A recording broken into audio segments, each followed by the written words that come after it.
Melissa Walker is president and founder of Jazz House Kids. How you doing? I'm doing wonderful. Thanks for having me back. Wow, you look great. Let's do this. Montclair Jazz Festival is happening when? Saturday, August 15th, Okay, right in Montclair. Right in Montclair, our hometown. You are my neighbor, and your husband is also, does he dabble in music? Just a little, I would say. Christian McBride, who's our artistic director, and, you know, he's around the globe spreading music, jazz, and love of people. Yeah, that's right. Last time we talked to him was at the New Jersey Performing Arts Center. He was fabulous there as well. You guys are a great team, and you've been spreading jazz and music and teaching for a long time. Can we talk a little bit, by the way, this is going to be seen before and after the Montclair Jazz Festival, which is a huge event in our hometown, which people from all over. By the way, describe the festival, describe who comes. Yeah, well, it's a wonderful day. Actually, this year it actually kicks off on Thursday, August 13th, with an exciting brewmaster. We've got North Coast Brewing Company coming in with their craft beers, going into Pig and Prince and doing a little tasting. Of course, Jazz House giving some music. So we'll kick it off there. But the real pièce de résistance is on Saturday. It's a full day, a no tickets required day, from noon to 9. Over 200 performers. The great Jose James, a rising star, cross genres, an amazing vocalist. The Grammy Award-winning Paquito de Rivera and his quintet. Christian will come out with his Grammy-winning big band, of which I'll be playing in. An array of our faculty will perform. And over 160 young people, ages 8 to about 20, will get on the stage as well. You know, we've got a family jazz discovery zone, which is just filled with a whole day of family activities sponsored by Macy's this year, and it'll bring together the museum, Montclair Museum of Art, and we will do a lot of art projects. The library will come in and do special reads, so we'll be reading books and really encouraging reading with artists coming in and reading in English and in Spanish. Our Louis Armstrong kids will perform, and it'll wow you to see these 9, 10, 11 young people just playing this music. So it's just a full day. Community event. It's a full day, yeah. And our friend Nick Maselli, who we're talking about too, who loves jazz over at TD. Big sponsor. Yeah, not only that, but he mentioned this to us. Not only does he love jazz, but he was there the day we were doing NJ Pack. He just wanted to hang around when your husband was performing. Just wanted to hear him play. Yeah, there's nothing like a jazz fan, and of course they're hardcore. They're hardcore. Explain what it is about jazz. I think when it catches the bug of jazz, which I think is this delving in this creative space. You know, we don't always have a time in our days to really get into the creative space. And I think when you feel this music, my husband always says it's not about hearing, it's about feeling. It's about in your soul.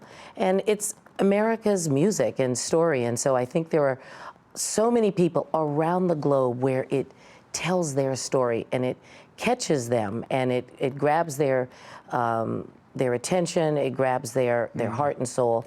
Nick is one of those people, and I think when you couple that with seeing young people. Yeah, explain that to me, because sorry for interrupting, Melissa, because the whole idea of Jazz House Kids, I'm thinking, these kids haven't seen much. Right. And so how do they feel this music that is unfamiliar to them, this great American art form? Thinking, how are they even adapting to it? That's right. I mean, you know, the typical student who comes in just walks in with an instrument.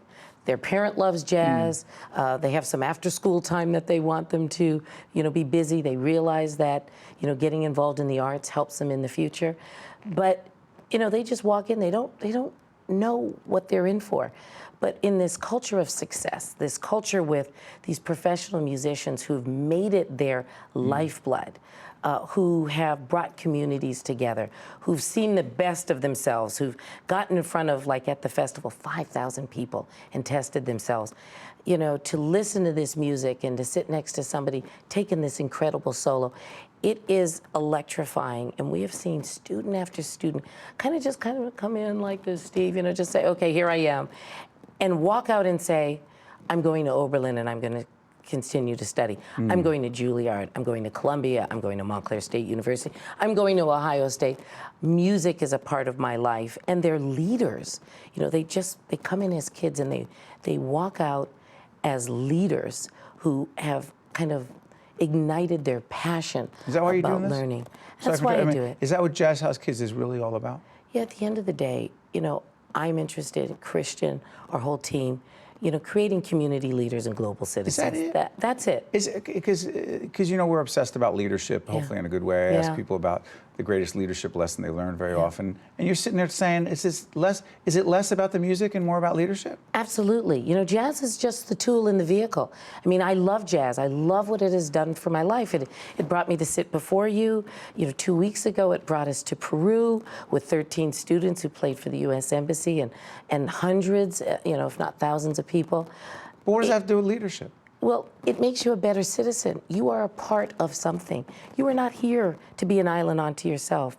You're here to be a community leader. You're here to stand up for your world, to make a better place, to leave it better than you when you entered. And music is the vehicle. Jazz is the vehicle. Jazz is an amazing American vehicle to do that, and you will see it how it has freed people in South Africa, how it led people in Poland, how it helped break down the wall, in Germany.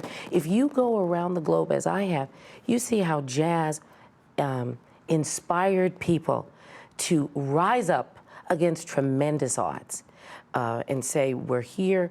You are going to make a place for us." That's the story of jazz in America. It's an American story. It resonates around the globe. And I think that's at the heart what we're doing. And the Jazz Festival, no tickets required, bringing in tremendous people from all over, and our sponsors like Bravitas and the Silber Family Foundation, TD Bank, Arctic Glacier, PNC, many organizations, Macy's. They're saying we want to be a part of that, and young people are our future. And I think that's at the heart of what we're doing. And we've got a lot of success to show for it. And if you come out that day, we'll be there. You'll be part of it too. From my house. I know it is. It's right, literally. And if you don't go, you're going to hear it. That's not even a joke. Is it true? It's right there. It's a good sound. It's a great sound. Yeah, that's what we're doing. Melissa Walker, president and founder of Jazz House Kids, and also a leader with the Montclair Jazz Festival, and together with Christian McBride, you're making some great music. I want to thank you so much for being with us in the public television family. Thank you for your support and having me. Good stuff. Stay with us. We'll be right back right after this. The preceding program has been a production of the Caucus Educational Corporation, celebrating over 25 years of broadcast excellence, and 13 for WNET, NJTV, and WHYY. Funding for this edition of Caucus New Jersey has been provided by TD Bank, Virtua, NJIT, United Water, New Jersey Sharing Network, Cone Resnick, and by United Airlines. Transportation provided by Airbrook Limousine, serving the metropolitan New York, New Jersey area. Caucus New Jersey has been produced in partnership with TriStar Studios.